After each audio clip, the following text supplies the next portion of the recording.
오늘 우리가 함께 나눌 이야기는 조금 따끔할 수 있습니다. 어느 날 한낮에 따사로운 햇살이 마을을 비추던 때였습니다. 공자는 제자들과 함께 학문과 예절을 익히며 가르침을 나누고 있었지요. 그런데 한쪽 구석에서 눈길을 끄는 광경이 보였습니다. 제자 제어가 곤히 낮잠을 자고 있었던 것입니다. 공자의 눈빛에는 깊은 실망이 어렸습니다. 잠을 잔다는 행위 그 자체가 문제가 아니었습니다. 누구나 피곤할 수 있고 때때로 쉬어야 할 때가 있습니다. 하지만 스승이 보기에 제어의 낮잠은 단순한 휴식이 아니라 삶을 대하는 태도의 상징이었습니다. 그 모습을 바라보던 공자는 결국 한탄하듯 말했습니다. 후목불가조야 분토지장 불가오야. 썩은 나무는 조각할 수 없고 썩은 흙으로 만든 담은 흙손질로 다듬을 수 없다. 이 장면은 단순한 옛날의 일화가 아닙니다. 지금 우리의 삶에도 묵직한 울림을 줍니다. 겉으로 드러난 행동보다 그 속에 담긴 태도가 더 중요하다는 메시지이지요. 오늘 우리가 함께 나눌 이야기는 바로 이 탄식에서 출발합니다. 썩은 나무가 되지 않고 단단히 다듬어져 아름다운 조각이 될 수 있는 삶. 그것이 오늘 우리가 새겨야 할 교훈입니다. 공자의 제자들 가운데는 성실하고 고든 태도로 존경받은 인물도 있었지만 반대로 게으르고 태만한 모습으로 꾸지람을 들었던 제자도 있었습니다. 바로 오늘의 주인공 제어입니다. 그는 본명이 제로라고도 전해지며 언변이 뛰어나고 총명함이 있었던 제자였습니다. 하지만 불행히도 그의 삶을 규정한 것은 재능이 아니라 태도였습니다. 제어는 늘 게으른 습관을 버리지 못했습니다. 다른 제자들이 공자 곁에서 배우고 익히며 자기 성찰에 힘쓸 때 그는 자주 흐트러진 모습을 보였다고 합니다. 그래서 썩은 나무는 조각할 수 없고 썩은 흙으로 만든 담은 고칠 수 없다는 내용의 질타를 받게 되었습니다. 이 말은 단순히 낮잠 잔 것에 대한 꾸짖음이 아니었습니다. 공자가 문제 삼은 것은 태도의 근본적인 결핍이었습니다. 순간의 피곤함이 아니라 배우려는 자세 자체가 무너져 있다는 것이 문제였습니다. 공자는 제자에게 실수를 용서할 줄 아는 스승이었지만 마음가짐이 썩어버린 상태는 아무리 가르쳐도 소용없다고 본 것입니다. 제어의 이야기는 우리에게 깊은 교훈을 줍니다. 아무리 영리하고 말재주가 좋아도 성실함과 올바른 태도가 결여되면 결국 아무런 결실도 맺지 못한다는 사실입니다. 공자가 그를 향해 탄식했던 이유는 그가 배울 수 있는 기회를 스스로 잃어버린 채 썩은 나무처럼 방치되어 있었기 때문입니다. 공자가 제어를 두고 후목불가조야 곧 썩은 나무는 조각할 수 없다라고 한 말은 단순한 꾸짖음이 아니라 사람의 본질을 꿰뚫어 본 깊은 통찰이 담겨 있습니다. 나무는 원래 집을 짓고 도구를 만들고 아름다운 조각으로 변할 수 있는 귀한 자재입니다. 하지만 속이 이미 썩어버린 나무라면 아무리 뛰어난 장인이 칼을 들이대도 원하는 형태를 만들 수 없습니다. 겉은 멀쩡해 보여도 안이 비어 있다면 조금만 힘을 줘도 금세 부서져 버리기 때문이지요. 제어는 그런 썩은 나무로 비유되었습니다. 그에게는 총명함도 있었고 말재주도 있었습니다. 하지만 배우려는 자세가 없고 기본적인 성실함이 결여되어 있었습니다. 공자가 보기에 그의 결점은 지능이 낮은 것이나 재능이 부족한 것이 아니었습니다. 오히려 그 반대였습니다. 재능은 충분했지만 그 재능을 지탱해줄 태도의 뿌리가 썩어 있었던 것입니다. 여기서 우리가 얻는 교훈은 분명합니다. 인간에게 가장 중요한 것은 타고난 능력이 아니라 그 능력을 다듬어내는 기초적인 마음가짐이라는 사실입니다. 성실함, 배우려는 겸손, 바른 태도가 바로 건강한 나무의 단단한 속살과 같은 것입니다. 그것이 살아있어야만 스승의 가르침도 경험의 지혜도 삶의 도전도 의미 있는 결실을 맺게 됩니다. 공자가 제어를 두고 한탄한 것은 제자가 낮잠을 잤다는 사소한 행동 때문이 아니라 이미 그의 마음 깊은 곳에서 배움의 의지가 사라져 버렸음을 보았기 때문입니다. 썩은 나무가 더 이상 다듬어질 수 없는 것처럼 태도와 자세가 무너진 사람은 아무리 훌륭한 가르침을 받아도 변화하기 어렵습니다. 결국 왜 썩은 나무인가? 라는 물음은 곧 우리 스스로를 향한 질문이기도 합니다. 나는 여전히 다듬어질 수 있는 단단한 나무인가? 아니면 마음의 뿌리가 썩어가고 있지는 않은가? 옛날 한 청년이 있었습니다. 그는 머리가 좋고 말솜씨도 뛰어났습니다. 시험을 보면 큰 어려움 없이 합격했고 사람들과 대화를 나눌 때면 늘 중심에 섰습니다. 그러나 그에게는 치명적인 약점이 있었습니다. 바로 꾸준함이 없고 쉽게 나태해지는 성격이었습니다. 처음에는 주변에서 그래도 재능이 뛰어나니 언젠가 큰일을 할 사람이라고 칭찬했습니다. 하지만 시간이 흐르면서 그의 본 모습이 드러나기 시작했습니다. 중요한 일을 맡겨도 대충 준비하고 시작은 요란하지만 끝을 맺지 못했습니다. 어느 날 그는 회사에서 중요한 프로젝트를 맡게 되었습니다. 모두가 기대했지만 그는 준비를 소홀히 하고 회의 때마다 말로만 상황을 모면했습니다. 결국 프로젝트는 실패로 돌아갔고 팀은 큰 손실을 입었습니다. 그때 상사는 차갑게 말했습니다. 너는 썩은 나무와 같다. 아무리 좋은 도구가 있어도 속이 썩어 있으면 조각이 되지 않는다. 지금 너의 태도가 그렇다. 이 말은 청년에게 큰 충격이었지만 그는 여전히 마음을 고치지 못했습니다. 몇 번의 기회가 더 주어졌지만 늘 같은 패턴이 반복되었습니다. 겉으로는 유능해 보였지만 내면은 이미 나태함에 물들어 썩어 있었던 것이지요. 결국 그는 신뢰를 잃고 주변 사람들로부터도 멀어져 버렸습니다. 이 이야기는 우리에게 분명한 경고를 줍니다. 재능만으로는 인생을 지탱할 수 없다는 것입니다. 아무리 똑똑하고 능력이 있어도 태도가 바로 서 있지 않으면 그 사람은 썩은 나무와 다를 바 없습니다. 썩은 나무는 겉모습만 그럴듯할 뿐 칼을 대면 산산이 부서지듯이 태도가 무너진 사람은 위기의 순간에 쉽게 무너지고 맙니다. 공자가 제어를 두고 탄식했던 것도 바로 이 지점입니다. 가르침이 통하지 않는 사람, 자기 안의 태도를 고치려 하지 않는 사람은 결국 어떤 지혜도 받아들일 수 없습니다. 그렇기에 우리는 언제나 스스로에게 물어야 합니다. 나는 지금 단단한 나무인가 아니면 겉만 멀쩡한 썩은 나무인가? 어떤 이는 처음부터 뛰어난 재능을 가진 것도 아니고 특별히 주목받는 것도 아니었습니다. 그는 공부를 해도 성적이 늘 보통이었고 손재주도 남들보다 뒤처졌습니다. 사람들은 종종 저 사람은 별 볼 일 없을 거야 라고 말했습니다. 하지만 그는 그 말에 크게 흔들리지 않았습니다. 오히려 마음속에 하나의 다짐을 품었습니다. 나는 성실하게 조금씩이라도 꾸준히 나아가겠다. 그는 작은 일 하나에도 최선을 다했습니다. 주어진 일을 소홀히 하지 않았고 실수를 하면 끝까지 책임졌습니다. 배움의 자리에서는 비록 이해가 느려도 끝까지 붙들고 물고 늘어졌습니다. 처음에는 답답해하던 동료들도 시간이 지나자 저 사람은 믿을 만하다는 신뢰를 보내기 시작했습니다. 세월이 흐르면서 그의 성실함은 재능을 넘어서는 힘이 되었습니다. 회사에서는 중요한 업무를 맡기기 시작했고 사람들은 그와 함께 일하면 마음이 편안하다고 했습니다. 결국 그는 큰 성과를 내지 않아도 조직의 중심을 지키는 사람이 되었고 후배들에게 귀감이 되었습니다. 이 사람을 한 장인이 빗대어 이렇게 말했습니다. 저 사람은 비록 처음엔 거친 나무였지만 다듬을수록 멋진 목재가 되었다.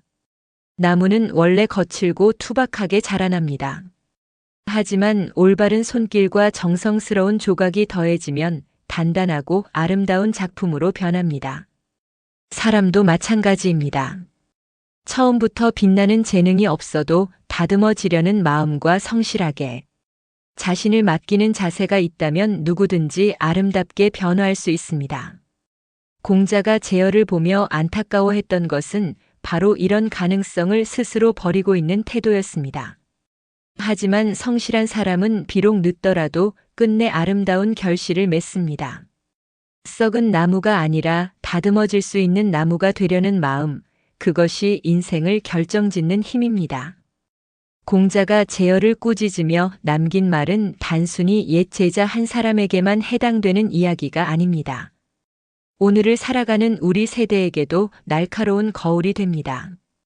이제 우리는 인생의 절반 이상을 걸어왔습니다.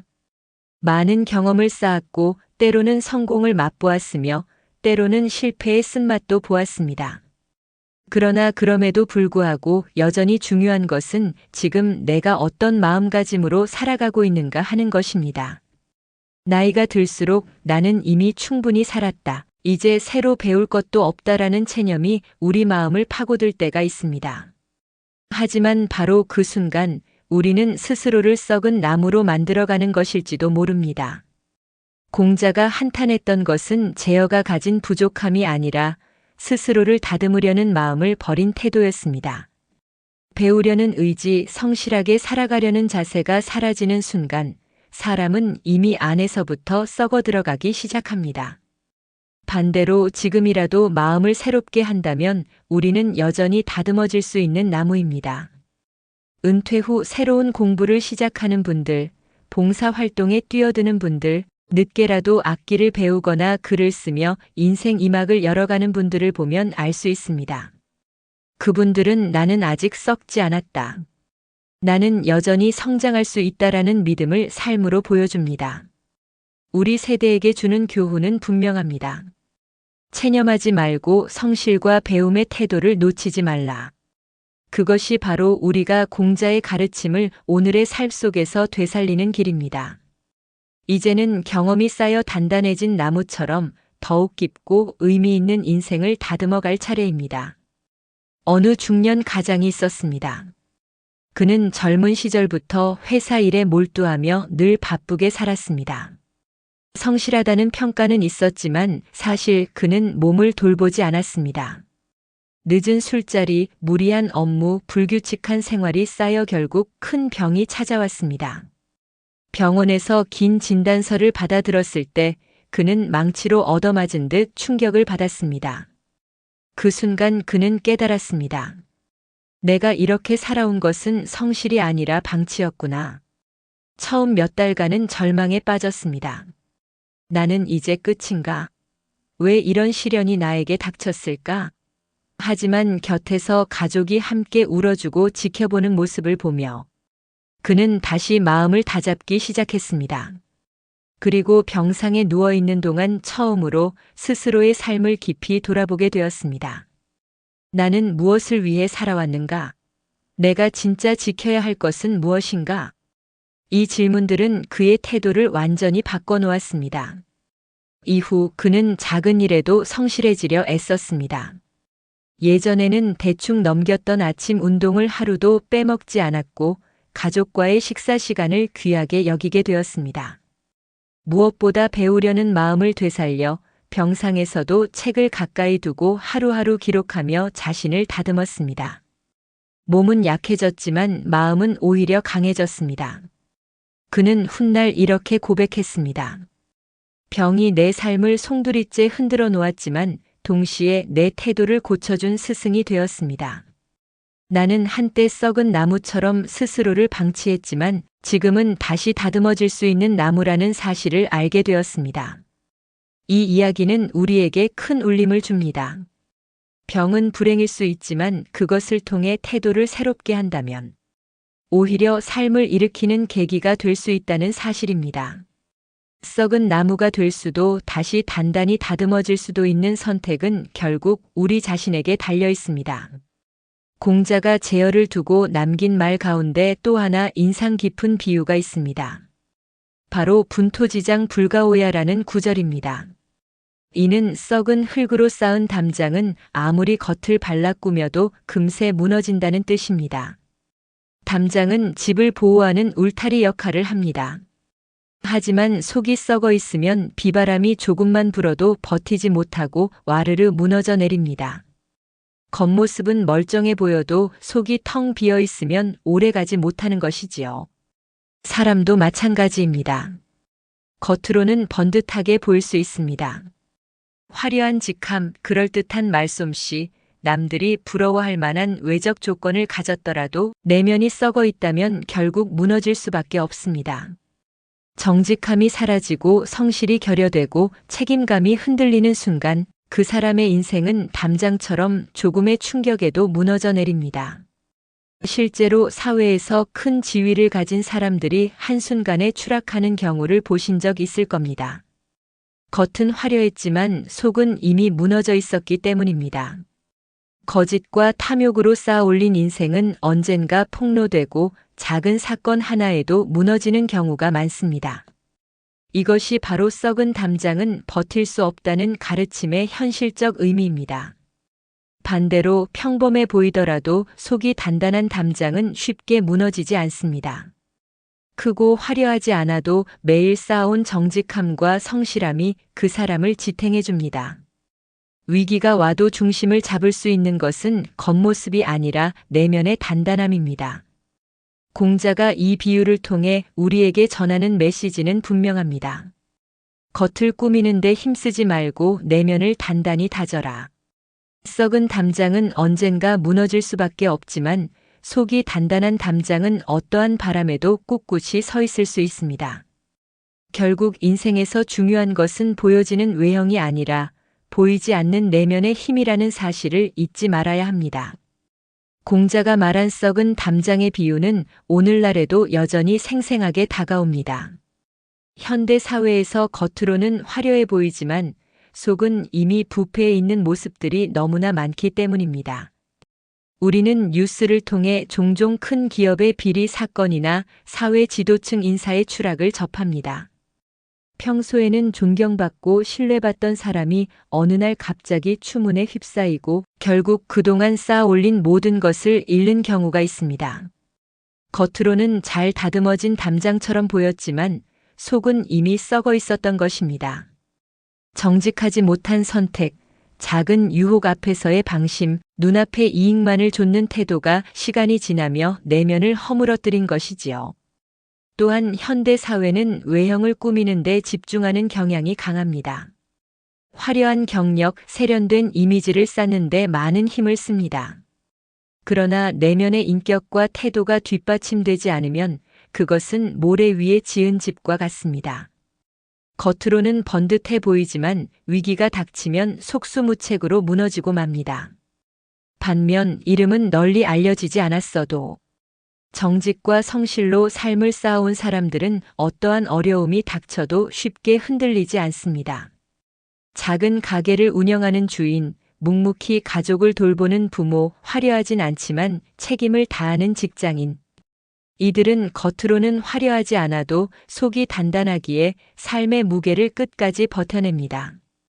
공자가 말한 썩은 담장은 단순한 옛 비유가 아니라 오늘을 살아가는 우리 사회의 민낯을 비추는 거울입니다. 결국 중요한 것은 겉을 치장하는 능력이 아니라 내면을 단단히 다지는 힘입니다. 그것이 무너지면 아무리 큰 성을 쌓아도 하루아침에 사라지고 반대로 그것이 단단하면 어떤 폭풍이 몰아쳐도 무너지지 않습니다. 한적한 시골 마을에 작은 흙담이 있었습니다. 겉으로 보기에는 화려하지 않았습니다. 도심의 석조 담장처럼 웅장하지도 않았고 대문 앞을 장식하는 돌담처럼 아름답지도 않았습니다. 하지만 그 흙담은 수십 년 동안 자리를 지키며 마을 사람들에게 신뢰를 주었습니다. 그 이유는 간단했습니다. 겉모습은 초라했지만 속이 단단했기 때문입니다. 장인들이 흙을 정성껏 다지고 매일 조금씩 손질하며 지켜왔던 것이지요. 이와 같은 모습은 사람의 삶에서도 흔히 찾아볼 수 있습니다. 평범해 보이고 눈에 띄지 않지만 성실과 정직으로 삶을 쌓아온 사람들 말입니다. 한 작은 동네에서 오래도록 가게를 지켜온 주인을 떠올려 보십시오. 그는 큰 돈을 벌지는 못했지만 손님들과의 약속을 어기지 않고 늘 정직한 물건을 팔았습니다. 세월이 흘러도 그 가게는 마을 사람들의 사랑방이 되었고 모두에게 믿음을 주는 공간으로 남았습니다. 또한 아버지는 평생 화려한 직책을 가진 적은 없었지만 가족을 위해 묵묵히 일터를 지켰습니다. 어려운 시절에도 자녀들 앞에서 원망 대신 희망을 말했고 작은 것에도 감사하는 태도를 보였습니다. 그의 삶은 크고 화려한 담장은 아니었지만 폭풍이 몰아칠 때마다 가족을 든든히 지켜주는 단단한 울타리였습니다. 이처럼 작지만 속이 단단한 담은 외형의 화려함보다 훨씬 더 오래갑니다. 반대로 아무리 겉모습이 화려한 담도 속이 부실하면 결국 무너집니다. 공자가 강조한 것도 바로 이것입니다. 겉을 치장하는 삶이 아니라 속을 단단히 다지는 삶을 살아야 한다는 것. 우리도 매일의 성실과 정직, 작은 약속을 지켜나가는 삶을 살 때 비록 눈에 잘 띄지 않아도 결국은 단단한 담처럼 우리와 주변을 지켜주는 힘이 됩니다. 그것이야말로 썩은 담과 구별되는 오래도록 흔들리지 않는 인생의 비밀입니다. 공자가 제어를 꾸짖으며 남긴 말은 단순한 옛고사가 아니라 지금 우리의 일상에도 깊이 적용됩니다. 썩은 나무는 조각할 수 없고 썩은 담은 바를 수 없다는 말은 결국 겉보다 속, 결과보다 태도가 더 중요하다는 메시지입니다. 그렇다면 우리는 이 교훈을 어떻게 살아가는데 적용할 수 있을까요? 먼저 작은 성실을 지키는 것입니다. 큰 일을 잘하려는 마음도 필요하지만 사실 인생은 작은 성실이 모여 큰 신뢰를 쌓습니다. 하루 약속을 지키는 것, 맡은 일을 끝까지 책임지는 것, 이런 소소한 행동이 모여 우리를 단단하게 합니다. 썩은 나무는 작은 균열에서 시작되듯 무너지는 살도 작은 태만에서 비롯됩니다. 반대로 단단한 나무는 작은 성실의 습관에서 자랍니다. 둘째, 배우려는 마음을 놓치지 않는 것입니다. 나이가 들면 새로운 것을 배우는데 주저하게 됩니다. 이제는 늦었다, 나는 못한다라는 체념이 찾아오지요. 하지만 바로 그 순간이 우리를 썩은 나무로 만들 수 있습니다. 나이가 많아도 여전히 배우려는 마음을 간직한다면 우리는 계속 다듬어질 수 있는 나무로 남을 수 있습니다. 작은 독서, 새로운 취미, 혹은 사람들과의 대화 속 배움이 우리를 단단히 세웁니다. 셋째, 내면을 먼저 다듬는 것입니다. 현대 사회는 겉모습을 치장하는 데 많은 힘을 씁니다. 화려한 경력, 멋진 외모, 사람들의 인정. 그러나 내면이 부실하면 결국 무너집니다. 정직, 책임감, 겸손 같은 내면의 힘을 길러야 합니다. 그 힘이야말로 위기의 순간에도 우리를 무너지지 않게 지켜줍니다. 결국 이 고사를 우리 삶에 적용한다는 것은 매일의 작은 태도와 선택을 점검하며 속을 단단히 다지는 것입니다. 겉은 화려하지 않아도 속이 단단하면 우리는 인생의 풍파에도 무너지지 않습니다. 공자가 전한 이 엄중한 가르침을 오늘의 삶에 새겨 우리 모두 썩은 나무가 아니라 다듬어질 수 있는 단단한 나무로 살아가길 다짐해야 할 때입니다. 제어가 대낮에 잠을 자는 모습을 보며 공자가 내뱉었던 말, 후목 불가조야 분토지장 불가오야 곧 썩은 나무는 조각할 수 없고 썩은 담은 고칠 수 없다는 단순한 꾸짖음이 아니라 제자를 향한 깊은 안타까움이 담긴 탄식이었습니다. 공자는 제자 한 사람을 버리려는 마음에서가 아니라 배우려는 태도가 무너지면 아무리 훌륭한 가르침도 소용없음을 절절히 보여주려 했던 것이지요. 이 말씀은 오늘을 사는 우리에게도 묵직한 질문을 던집니다. 나는 지금 어떤 나무인가? 다듬어질 수 있는 단단한 나무인가? 아니면 스스로를 방치해 썩어가는 나무인가? 이 질문 앞에서 우리는 겸허해집니다. 삶의 경험이 쌓일수록 우리는 더 단단해질 수도 있지만 동시에 안일함과 게으름에 젖어 속이 비어버릴 수도 있습니다. 하지만 희망은 있습니다. 공자가 전한 이 이야기는 우리에게 경고만이 아니라 다짐의 기회를 줍니다. 지금부터라도 작은 성실을 지키고 배움의 마음을 잃지 않으며 내면을 단단히 다져간다면 우리는 언제든 다시 건강한 나무가 될 수 있습니다. 썩은 담장이 무너지는 것을 막을 수는 없지만 우리는 새로운 흙을 다져 더 단단한 담을 쌓을 수 있습니다. 결국 공자의 탄식은 오늘 우리의 다짐이 되어야 합니다. 나는 썩은 나무가 되지 않겠다. 나는 단단한 나무로 굳건한 담으로 살아가겠다. 이 다짐이야말로 세월을 살아가는 우리 모두에게 가장 값진 교훈일 것입니다.